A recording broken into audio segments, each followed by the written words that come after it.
Assalamualaikum warahmatullahi wabarakatuh. Bismillah, alhamdulillah, salatu wassalam ala rasulillah. Amma ba'd. Qala al-muallif wa nafa'ana bi ulumihi iddaraini amin amin ya rabbal alamin. Hadirin hadirat ma'asyiral muslimin wal muslimat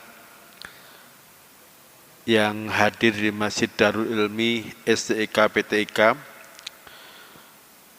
para pemirsa, hadirin hadirat yang mengikuti kajian tafsir Al-Jalalain dari rumah melalui media baik YouTube maupun media yang lain. Kita bersyukur malam ini alhamdulillah diberikan kesehatan, diberikan umur panjang.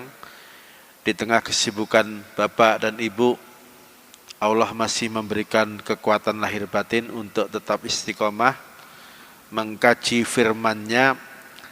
Salah satunya firman Allah yang dikumpulkan dalam kitab tafsir Jalalain yang disusun oleh Jalaluddin Al-Mahalli dan Jalaluddin Asyuti.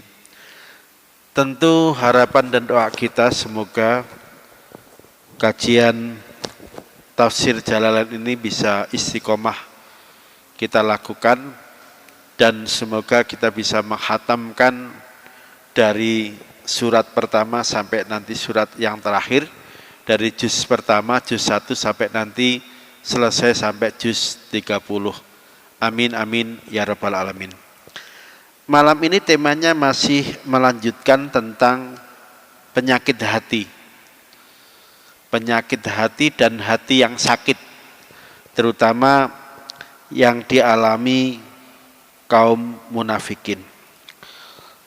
Silakan dilihat di halaman 3 yang kitabnya ada di depan Bapak, Ibu dan saudara sekalian. A'udzubillahi minasyaitonirrajim. Bismillahirrahmanirrahim. Fi qulubihim maradun. Fi qulubihim, itu di dalam hati para orang-orang munafik, maradun utawi ada penyakit. Apa bentuk penyakit yang ditimpakan Allah di hati orang-orang munafik? Syakkun. Penyakitnya itu berbentuk keraguan.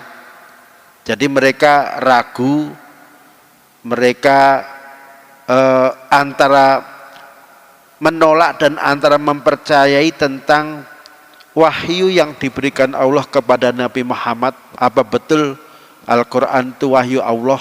Apa betul Al-Quran itu bisa menjadi kitab hidayah bagi umat manusia? Wa nifakun, selain dalam hati para munafikin ada perasaan ragu terhadap kebenaran Al-Quran, wa nifakun, bentuk penyakit hati yang dialami para munafikin adalah sikap munafik. Munafik itu artinya antara yang kelihatan dengan yang terdetik dalam hati itu tidak ada kecocokan. Hatinya bilang A, mulutnya bilang B, atau mulutnya ngomong saya beriman tapi dalam hatinya ragu dan menolak, misalnya begitu. Wa yumarridu qulubahum ayyudha'ifuha. Bahkan tidak itu saja,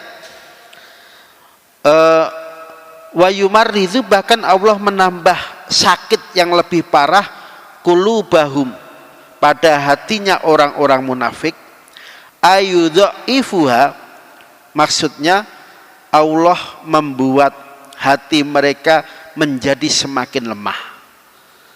Jadi seperti itu apa yang ditimpakan Allah kepada orang-orang yang munafik, orang-orang yang pura-pura kelihatannya mengimani Nabi tapi dalam hatinya sebetulnya mereka tidak pernah mau mengimani Nabi. Jadi bukti bahwa mereka munafik yang kemudian Allah timpakan azab, hatinya kena penyakit, adalah mereka ragu, mereka mengingkari terhadap kitab suci Al-Quran yang diturunkan Allah kepada Nabi Muhammad. Terus apa sanksi yang diberikan Allah kepada para munafikin ini? Fazada humullahu, fazada maka kemudian menambahkan hum kepada munafikin sapa Allah menambahkan maradun penyakit bima anzalahu minal Quran, mimma anzalahu minal Quran. Penyakit hatinya tadi adalah mereka meragukan wahyu-wahyu anzalahu yang telah menurunkan Allah kepada wahyu minal Quran, yakni berupa kitab suci Al-Quran. Kenapa Allah menimpakan kepada mereka penyakit yang tambah berat? Jawabannya disebut di kalimat berikutnya, likufrihim, karena ingkarnya orang-orang munafik bihi kepada ma anzalallah minal Quran. Jadi ternyata orang itu ketika mengingkari Al-Quran akan diberikan azab oleh Allah berupa perasaan ragu dan perasaan ingkar. Sebaliknya kalau ada orang mengimani Al-Quran dengan seluruh hati, Allah akan memberikan hal-hal yang sifatnya positif. Dengan mengimani Al-Quran, kemudian karena iman orang itu mau baca Al-Quran, karena sudah membaca, sudah paham, kemudian ada keseriusan untuk mengamalkan Al-Quran. Apa yang terjadi, Pak?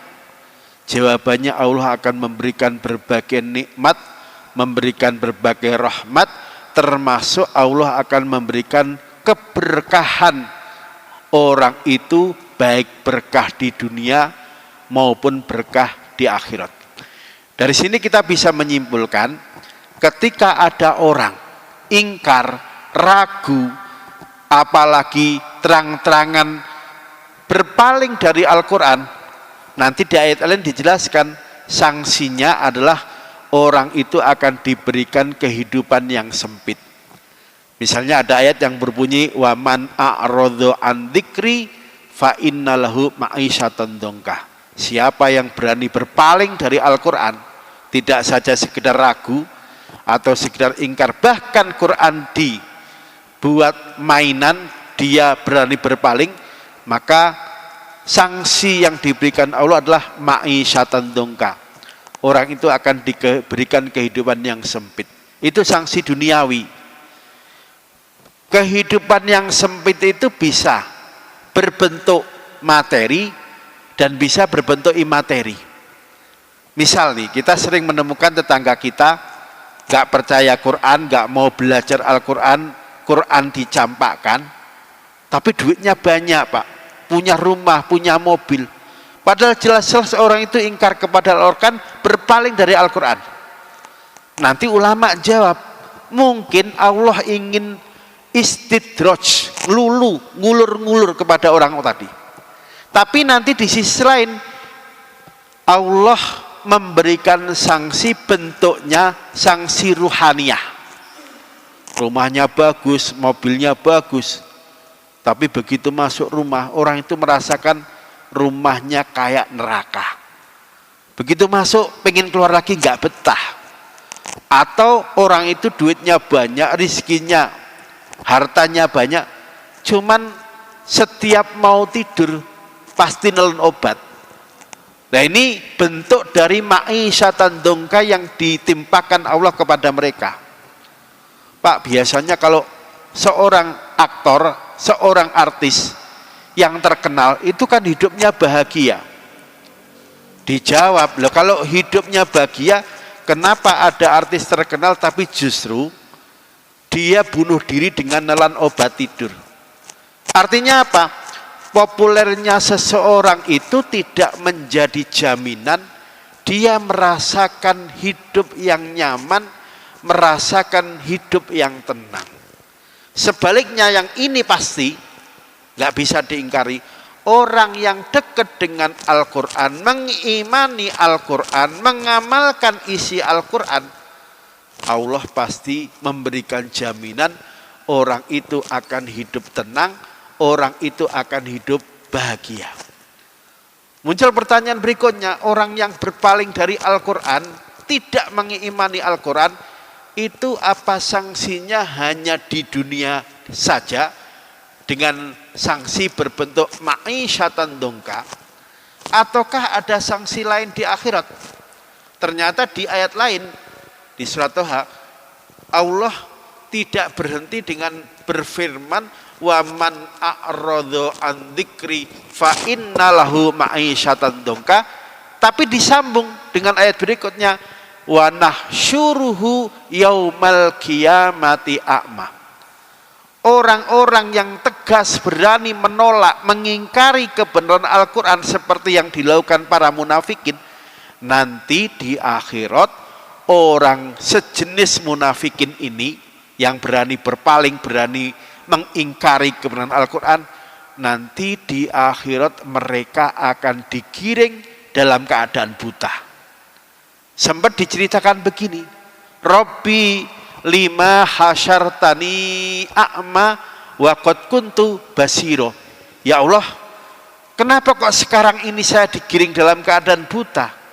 Padahal dulu ketika hidup di dunia, saya bisa melihat indahnya dunia. Kalau pergi ke Singapura, bisa lihat satu taman di sana. Kalau pergi ke Thailand, ke Phuket, bisa melihat indahnya pulau-pulau James Bond Island. Loh kok sekarang saya digiring dalam keadaan buta, kenapa ya Allah? Jadi protesnya begini. Allah ternyata akhirnya jawab, qala kadzalika atatka ayatuna fanasitaha wa kadzalikal yauma tunsa. Kenapa kamu sekarang saya jadiin di akhirat ini dalam keadaan buta, padahal dulu ketika di dunia kamu bisa ngelihat indahnya dunia? Itu karena kata Allah, dulu ketika banyak dai, banyak ustadz ngajak kalian untuk belajar Quran, ngaji tafsir, kalian pura-pura nggak punya waktu, bahkan kesannya ngelecehin Al-Quran, tidak mau mengkaji Al-Quran. Maka jangan heran kalau sekarang kata Allah, gara-gara kamu dulu mengingkari Al-Quran, dulu ragu terhadap kebenaran Al-Quran, dulu merasa sok sibuk, nggak pernah punya waktu untuk belajar Al-Quran, seakan karena sikapmu yang seperti itu, maka sekarang kamu tak giring dalam keadaan buta. Jadi itu nanti diketemukan di ayat lain tentang sanksi bagi orang-orang munafikin atau orang-orang yang dalam hatinya ada penyakit syak atau penyakit nifak terhadap kebenaran Al-Quran. Jadi seperti itu. Walahum adzabun alim, walahum, dan itu bagi orang-orang munafikin, termasuk orang-orang yang berani mengingkari kebenaran Al-Quran, adzabun utawi siksa alimun yang sangat pedih. Mu'allamun maksudnya siksa yang dibuat oleh Allah terasa sangat pedih bagi orang-orang yang mengingkari kebenaran Al-Quran. Kenapa mereka mendapat sanksi yang pedih? Dijawab lagi di ayat berikutnya, bima kanu yakdzibun. Bima karena tindakan, kanu yang dulu dilakukan oleh orang-orang munafik terhadap Al-Quran, bentuknya yakdzibun, mereka berani mendustakan kebenaran Al-Quran sebagai wahyu Allah yang diturunkan kepada Nabi Muhammad. Jadi seperti itu. Bitasdidi, yukadzibun ini dibaca dengan zalnya dibaca tasdid, berarti ikut wazan fa'ala yufa'ilu, kadzaba yukadzibu, takdziban takdzaban, tikdzaban mukadzaban. Jadi dibaca yukadzibun bitasdid, zalnya dikasih tasdid. Seperti itu. Wabit takhfif boleh juga dibaca yakdzibun. Jadi zalnya tidak perlu ditasdid. Ai fi qaulihim amanna. Jadi orang-orang munafik itu mendustakan Al-Quran, tidak mau mengimani Al-Quran, padahal jelas-jelas Quran itu merupakan wahyu Allah, bukan bikinan Nabi Muhammad pada saat Nabi Muhammad dulu pernah bertahanus melakukan riyadhah di Gua Hira. Wa idza qila lahum, wa idza qila, dan apabila dikatakan lahum kepada mereka munafikun, ai liha ulai, dan apabila dikatakan kepada mereka orang-orang munafik, la tufsidu, janganlah kalian para munafikin membuat kerusakan fil ardi, di muka bumi ini. Lepak caranya mereka membuat kerusakan di muka bumi itu seperti apa? Bil kufri. Misalnya orang munafik itu menunjukkan sikap ingkar terhadap kebenaran Al-Quran, ingkar terhadap keberadaan Nabi Muhammad sebagai Rasul terakhir. Seperti itu. Wa ta'wiki anil iman, atau bentuk kerusakan internal yang dilakukan orang munafik adalah mereka terang-terangan menunjukkan sikap ogah-ogahan, sikap untuk tidak beriman kepada Allah atau mengimani Nabi. Jadi seperti itu. Jadi kalau mereka dikatakan gitu, janganlah kalian membuat kerusakan di muka bumi. Misalnya bentuknya dengan mengingkari kebesaran Allah, mengingkari kebenaran Al-Quran, mengingkari kebenaran Nabi Muhammad sebagai Rasul terakhir, atau bentuknya dia bertindak menyimpang dari garis keimanan. Qalu, ternyata orang-orang munafik ini masih punya jawaban bantah. Mereka akan jawab. Jawabannya apa? Innama nahnu muslimun. Innama nahnu, sesungguhnya adapun kami orang munafik itu muslihun, orang-orang yang selalu membuat kebaikan. Jadi kalau disebut, hei orang munafik, kamu jangan membuat kerusakan di muka bumi, dia masih ngeyel. Enggak kok, justru kami inilah yang berperan aktif untuk membuat bumi ini menjadi baik. Itu jawaban orang munafik. Jadi seperti itu. Walaisa ma nahnu fihi bifasatin. Walaisa, dan bukanlah ma nahnu fihi, kami ini adalah bifasatin yang membuat kerusakan di muka bumi. Bukan kami yang membuat kerusakan di muka bumi. Jadi kami ini selalu berbuat baik dan tidak pernah dijumpai pada perbuatan kami hal-hal yang bisa menjurus kepada kerusakan maupun menjurus kepada kebinasaan. Itu dalih yang selalu dilontarkan orang-orang munafik ketika mereka ditegur oleh Allah, ditegur Rasulullah. Nah, untuk menyanggah alibi yang dikatakan para munafik, qala kemudian berfirman, sapa Allah Ta'ala, Allah yang maha tinggi makhluk, raddan, sebagai penolakan alaihim, atas alibi mereka. Jadi ketika mereka ngeyel mengatakan, oh bukan kami yang membuat kerusakan, bukan kami yang membuat kebinasaan di dunia, justru kamilah yang selalu proaktif membuat dunia ini menjadi aman, menjadi nyaman. Nah, karena mereka masih ngeyel seperti itu, maka Allah menurunkan firman-Nya untuk menyanggah atas ucapan bohong para munafikin tadi. La innahum humul mufsidun. La utawi huruf la di sini itu ditambah fungsinya, faidahnya untuk mengingatkan. La, tidak, kata Allah. Kalau mereka mengatakan orang-orang munafiklah yang justru membuat bumi ini menjadi damai, kata Allah, enggak benar itu. Itu hanya alibi mereka. Innahum, sesungguhnya orang-orang munafik, hum utawi orang-orang munafik iku al-mufsidun, kelompok yang selalu membuat kerusakan di muka bumi ini. Walakin la yasurun, walakin tetapi orang-orang munafik tadi itu la yasurun, mereka tidak pernah merasa bidzalika, selama ini membuat kerusakan di muka bumi. Jadi Allah untuk mengungkap kedok mereka bahwa ketika mereka disadarkan jangan membuat kerusakan di bumi, mereka justru ngeyel mengatakan bukan, kamilah yang justru membuat bumi ini menjadi damai, menjadi nyaman. Allah akhirnya menolak pernyataan mereka dengan mengatakan tidak, sesungguhnya yang sering membuat kerusakan di muka bumi adalah orang-orang munafik, hanya saja mereka tidak pernah merasakan itu. Jadi seperti itu. Bahkan nanti kemudian Allah menyambung dengan firman-Nya, wa idza qila, dan apabila dikatakan lahum kepada munafikin, isinya apa?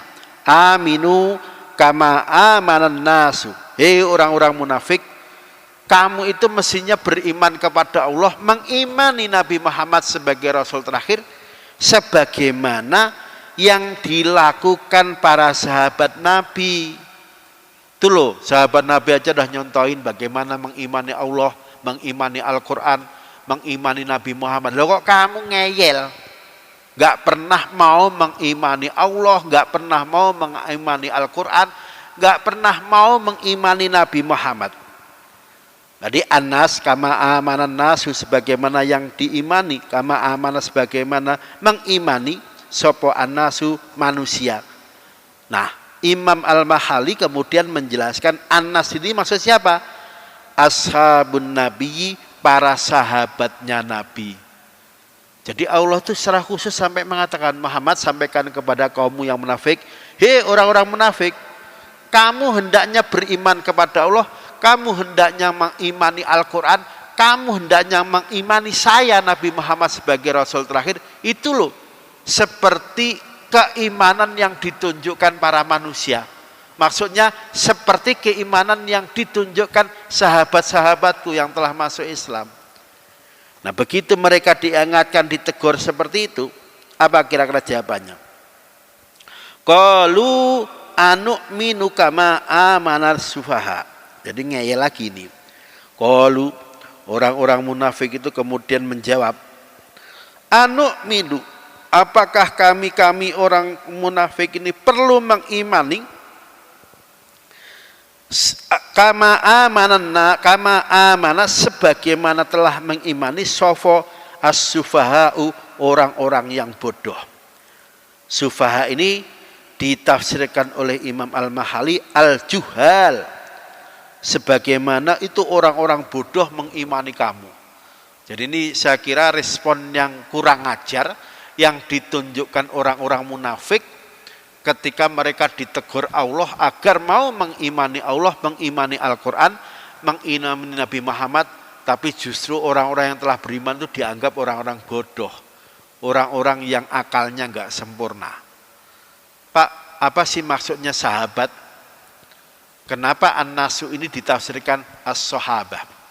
Sahabat itu artinya orang yang pernah ketemu Nabi, kemudian mengimani Nabi Muhammad sebagai Rasul atau Nabi terakhir.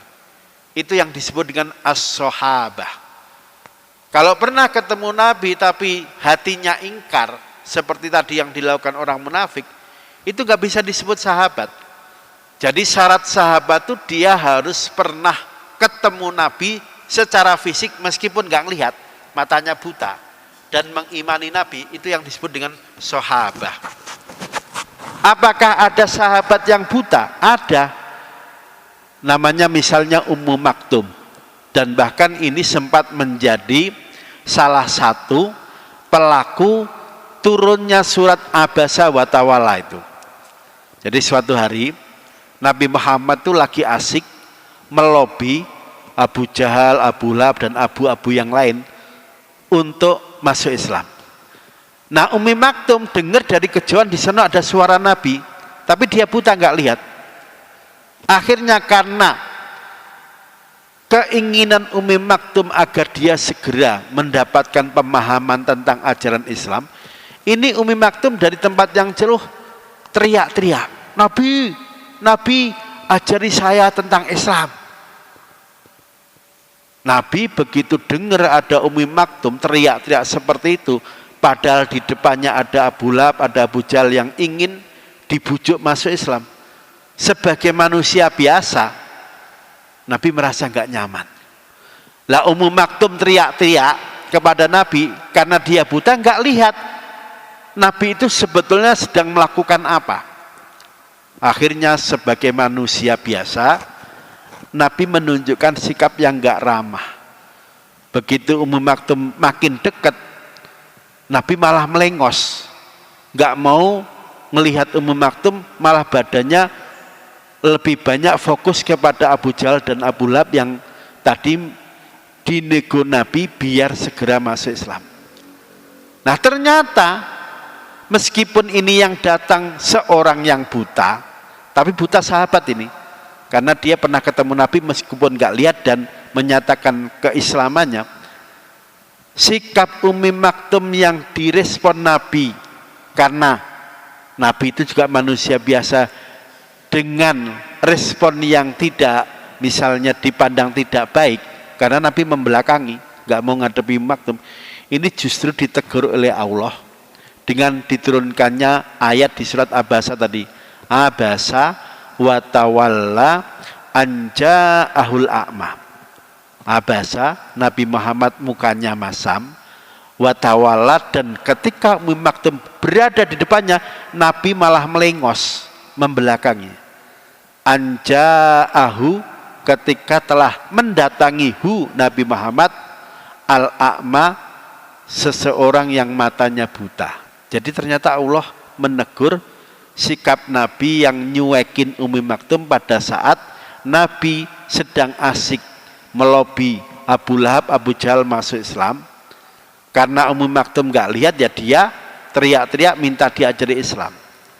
Jadi seperti itu. Nah, ketika mereka diajak untuk masuk Islam, orang-orang munafik ini komentarnya nggak nginakin. Ngapain saya masuk Islam seperti para sahabat yang bodoh-bodoh tadi. Jadi sekali lagi bahwa definisi sahabat adalah orang yang pernah ketemu secara fisik dengan Nabi meskipun orangnya buta dan kemudian mengimani Nabi.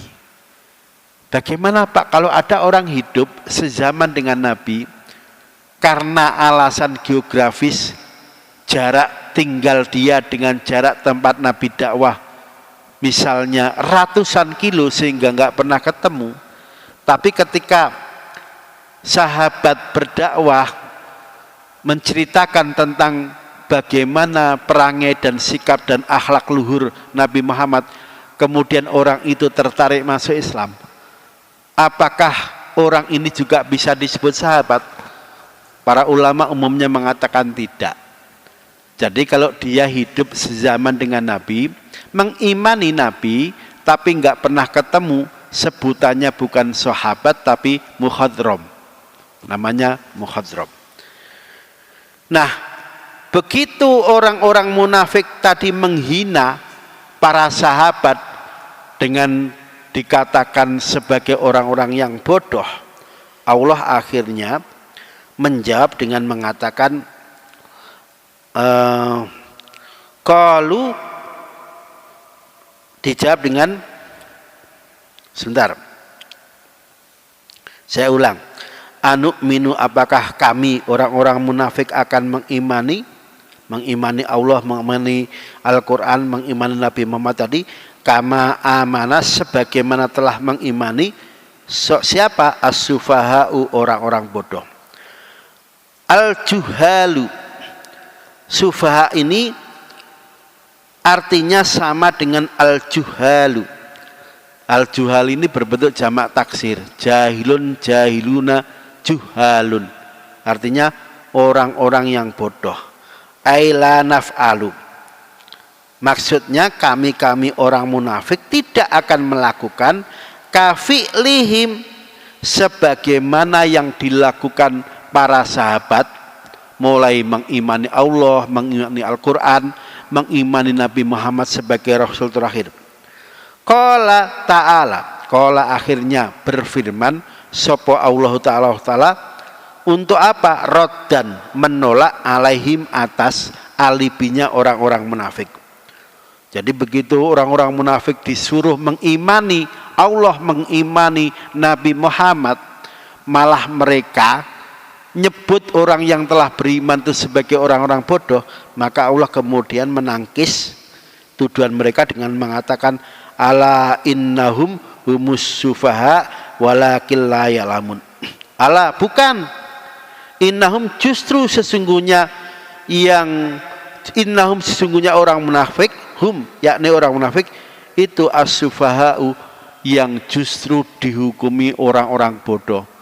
Jadi yang bodoh itu bukan para sahabat yang mengimani Allah, tapi justru yang dihukumi bodoh adalah orang-orang munafik yang diajak untuk mengimani Allah, mereka menolak.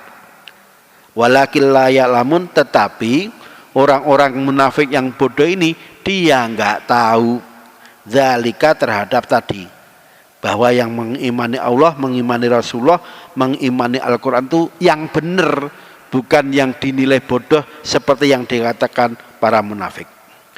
Wa idza laku, dan apabila orang-orang munafik tadi bertemu, laku, lakia, laku, rodhiya, rodhu. Jadi kalau rodhiya berbentuk mufrad, dhamirnya ghaib, satu orang.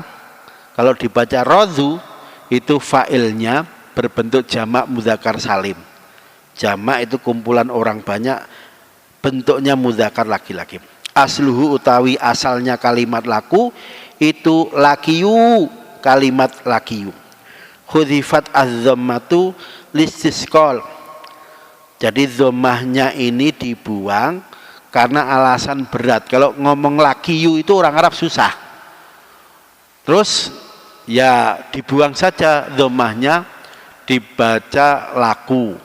Asalnya lakiyu, yaknya dibuang dulu, kemudian harokat yang dibaca dengan dhammah itu kalau lesannya orang Arab susah. Beda dengan kita orang Jawa, ya mau ada ya di dhammai ya bisa saja baca. Jadi karena alasan beratnya baca ya yang dikasih harokat dhammah. Summal ya liltiqohya sakinah. Kemudian yaknya dibuang. Setelah itu kenapa dibuang? Karena nggak mungkin ada dua huruf yang satu mati kemudian dibiarkan. Ma'al wawi, bersama wawu. Jadi lakiyu akhirnya menjadi laku. Lakiyu yaknya dibuang, kemudian harokat pada ya dipindah, ditaruh di qafnya, laku gitu. Alladzina amanu wa idza laqul ladzina amanu.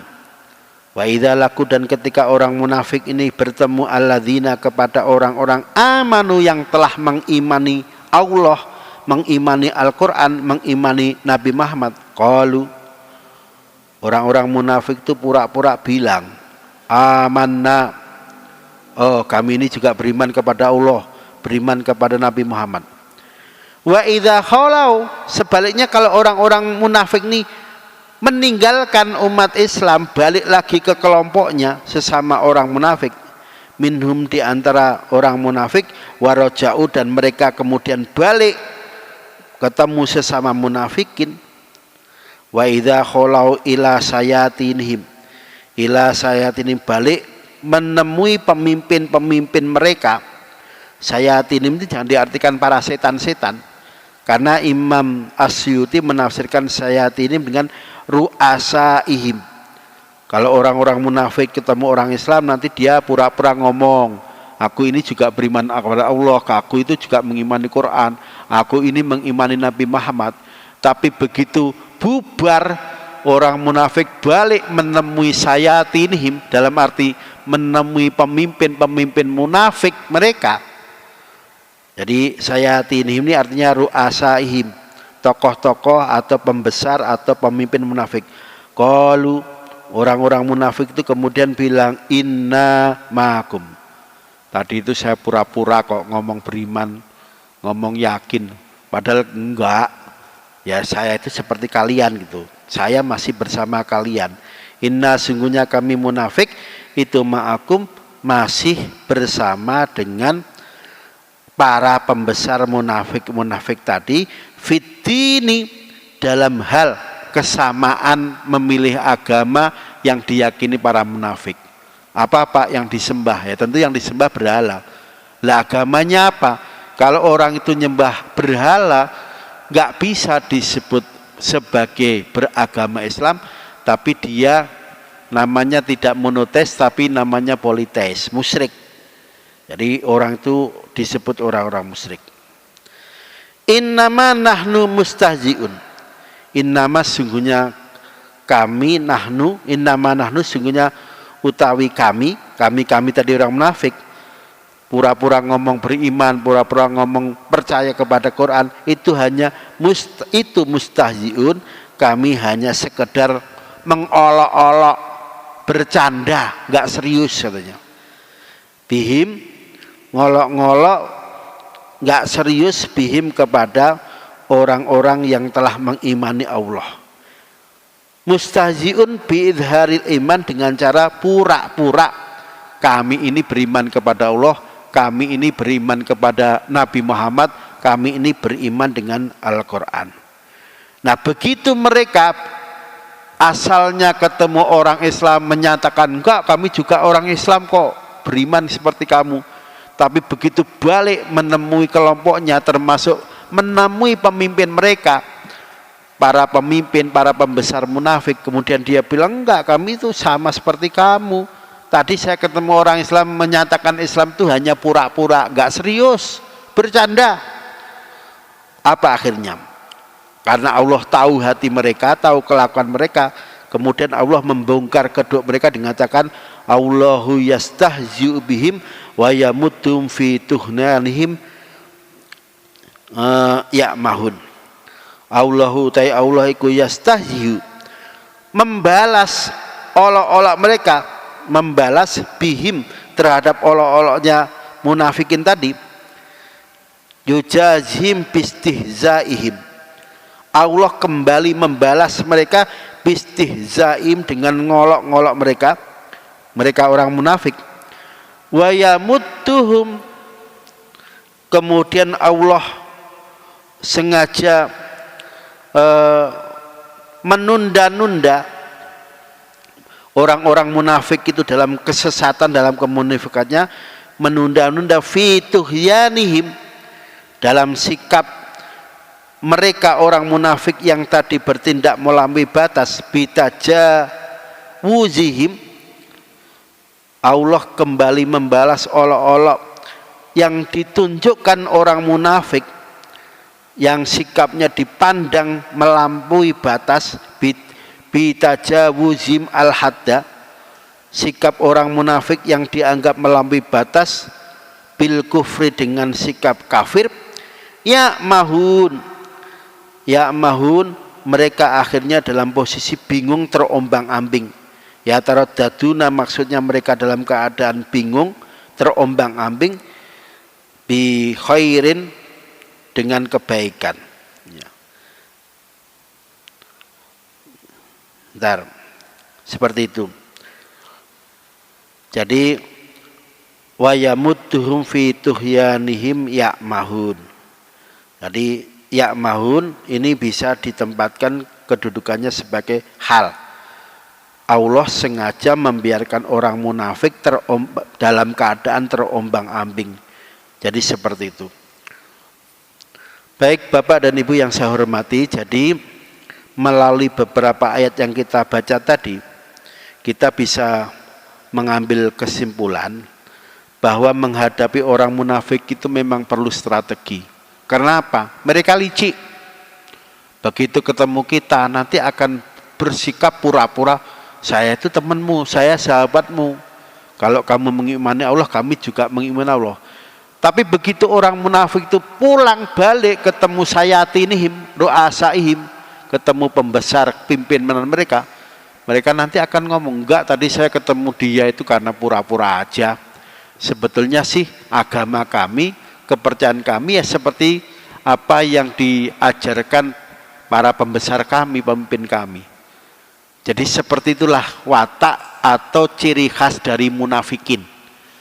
Pinter mengelabui kita, pinter menunjukkan sikap pura-pura, tapi sebetulnya dalam hatinya orang munafik itu tidak pernah ada rasa iman sedikit pun, baik mengimani Allah maupun mengimani Al-Quran, termasuk mengimani Rasulullah Muhammad Sallallahu Alaihi Wasallam. Nanti pada pertemuan berikutnya kita akan melihat sisi lain dari sifat buruk yang dilakukan orang munafik yang akan dijelaskan pada ayat-ayat yang akan datang. Baik, saya kira sampai di sini ada yang ingin komentar atau ingin bertanya, saya persilahkan. Ada pertanyaan?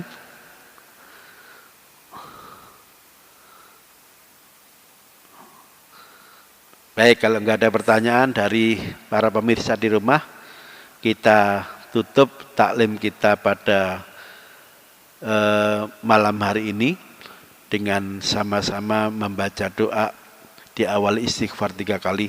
Astaghfirullahaladzim, astaghfirullahaladzim, astaghfirullahaladzim.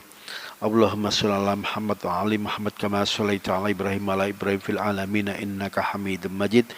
Walhamdulillahi rabbil alamin, hamdan syakirin, hamdan na'imin, hamdan yuafi ni'amah fi mazidah. Ya Rabbana lakal hamdu kama yanbaghi li jalali wajhikal karim azimi sultanik. Allahumma ya Allah la tata' fi masjidina hadza dzamban illa ghafartah wala usran illa yasartah wala hamman illa farastah wala maridan illa safaitah birahmatika ya arhamar rahimin. Rabbana atina fid dunya hasanah wa fil akhirati hasanah wa qina adzabannar. Subhana rabbika rabbil izzati amma yasifun wa salamun alal mursalin walhamdulillahi rabbil alamin. Terima kasih. Wabillahi muwaffiq ila aqwamit thoriq. Assalamualaikum warahmatullahi wabarakatuh.